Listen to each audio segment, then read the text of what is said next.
Clock is rolling. T-minus 30 seconds.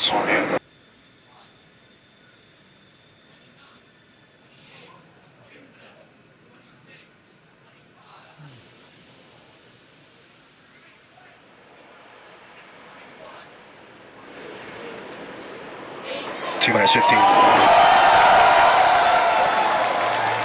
10, 9, 8, 7, 6, 5, 4, 3, 2, 1.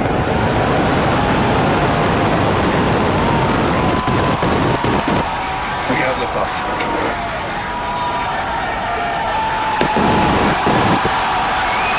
Vehicle pitching downrange.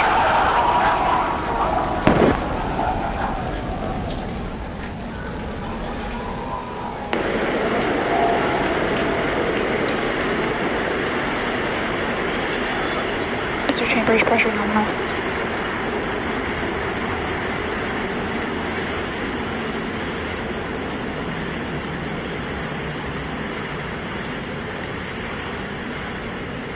We are T plus 40 seconds into the flight of Starship. 33 Raptor engines powering the first stage. Power and telemetry nominal. We've heard power and telemetry nominal call out. We're heading downrange over the Gulf of Mexico.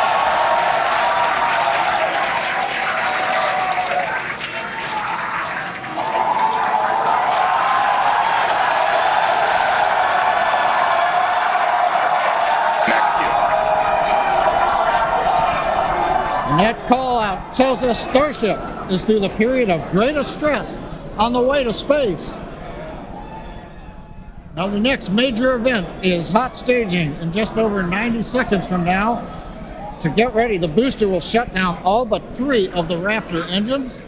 Clamps holding the 2 stages together will release, and the Starship's second stage will ignite its engines. Starship will then separate from the Super Heavy booster and head to space. And at the same time, the 3 engines that are still firing on Super Heavy will flip the booster around. 10 more engines will ignite for the boost back burn, putting the first stage on path for a splashdown in the Gulf of Mexico.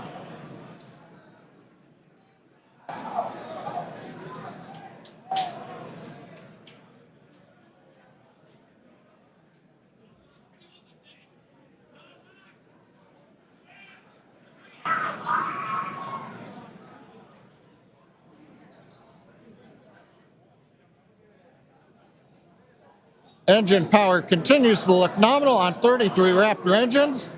We're about to shut down the first stage and perform staging. Let's watch and listen.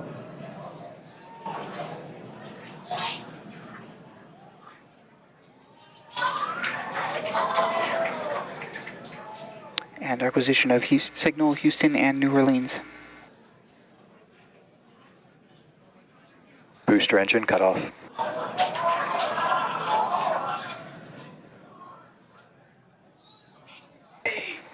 Stage separation. Boost back startup. Ship engine ignition.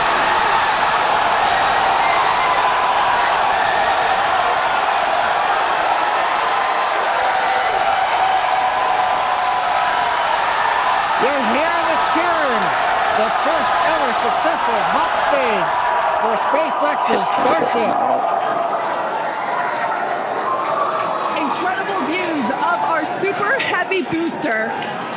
And as you can see, the Super Heavy booster has just experienced a rapid, unscheduled disassembly. However, our ship is still underway with Ship all avionics, 6. Power and telemetry nominal. And we just heard there, ship avionics, power and telemetry nominal. All 6 engines are lit, as you can see from the GUI there at the bottom right-hand side of your screen. Now, we did know that the that hot staging was going to be incredibly dynamic. We knew that there was a chance that the booster would not survive, but we're going to take that data and figure out how we can make the booster better for the next hot stage. Yeah, that hot staging put a lot of load on the top of the booster, and of course it flipped around there, a lot of dynamic stuff happening. But ship is still going strong. And it's doing great. Right now, the ship, the second stage, is on its way.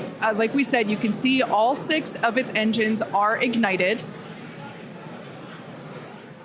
The next major milestone for the ship will be the shutdown of those engines, or SECO, second engine cutoff, which if you follow our Falcon 9 launches, familiar terminology there. So far, today has been incredibly successful, even with the RUD of the Super Heavy booster. This is amazing. Primary objective of the booster today, to get to hot staging, to get ship on its way to orbit. It did that admirably. Yeah, we definitely asked. Starship trajectory nominal. All right, great news there. That trajectory for ship is Acquisition of nominal. signal, Cape Canaveral. Once again, Starship's second stage is firing those engines. And as you just heard, everything's looking good. Now, for the ship, we wanted it to survive hot staging, which, as you can see there by that little dot on your screen, it did. We also want to basically demonstrate that the successful startup of those engines, demonstrating controlled ascent, which is what it's doing right now, and eventually orbital insertion. We are hoping to basically send this around the Earth, and if it makes it this far, splash down in the Pacific Ocean, a couple hundred miles north of Hawaii. Now, if we get that far, like all of that sounds great. Secondary objectives for ship, again, continuing to gather engine data and about its health, performance. Nominal ship chamber pressures. Great news there. That tells us that the chamber pressures inside of the Starship, again, that's that small dot on your screen, basically the propellant pressures in the ship are looking good. Yeah, the bottom right corner of your screen, you can see essentially a user interface showing us which engines are lit. So the 3 center sea level Raptor engines on ship are gimbaling engines. The 3 outer engines in the triangle, the larger ones, are Raptor vacuum engines. All of them continuing to fire nominally. So they're at the pressures that we expect to try to get into our target trajectory today. Yeah. And we're not targeting orbit today. We're targeting almost orbit today. That's very intentional as part of the mission design. The goal is to get to a thrust profile similar to what we would need for orbit, but also to get to the energy levels that the ship would need to dissipate for re-entry. And so we're actually going in a suborbital trajectory today, but that trajectory will get us to the energy levels that we need at re-entry, where we can really stress that heat shield and get valuable data on re-entry. And those calls that we are still on a nominal trajectory here and seeing nominal pressures means that we have a really good shot of hitting our target orbit. Yeah. Now, if the booster had survived, we would be around the time where it would be getting ready to land, performing its re-entry, but it unfortunately did not survive.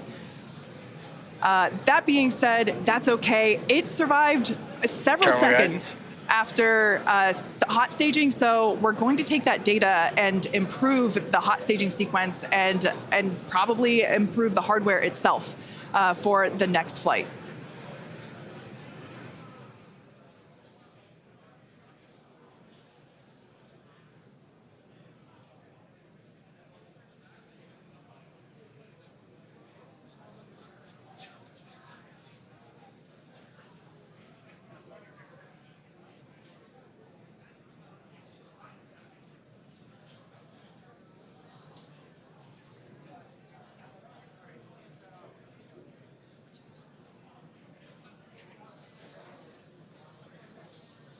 They're standing by for a call out here.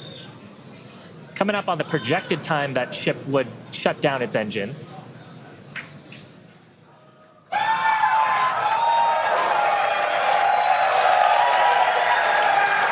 you can tell by the excitement from the crowd here at Mission Control Center in Hawthorne, there's a great view of our Star Command Center. That's our control center at Starbase Texas.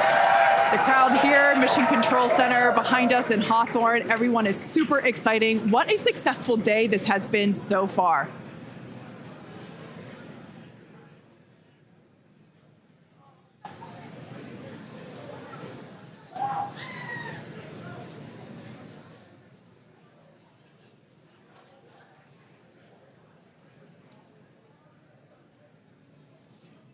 And I mean, up to this point, major successful milestones through hot staging, which was the big objective today.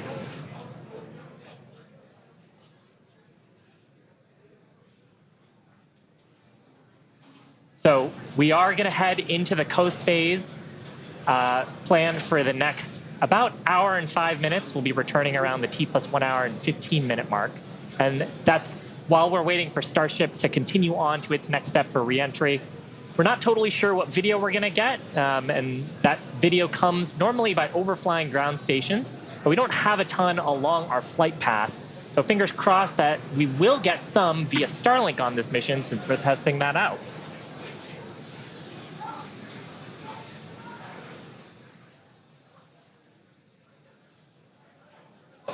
And also give us a moment. We are hearing some chatter on the net, so we're going to try to parse that for you.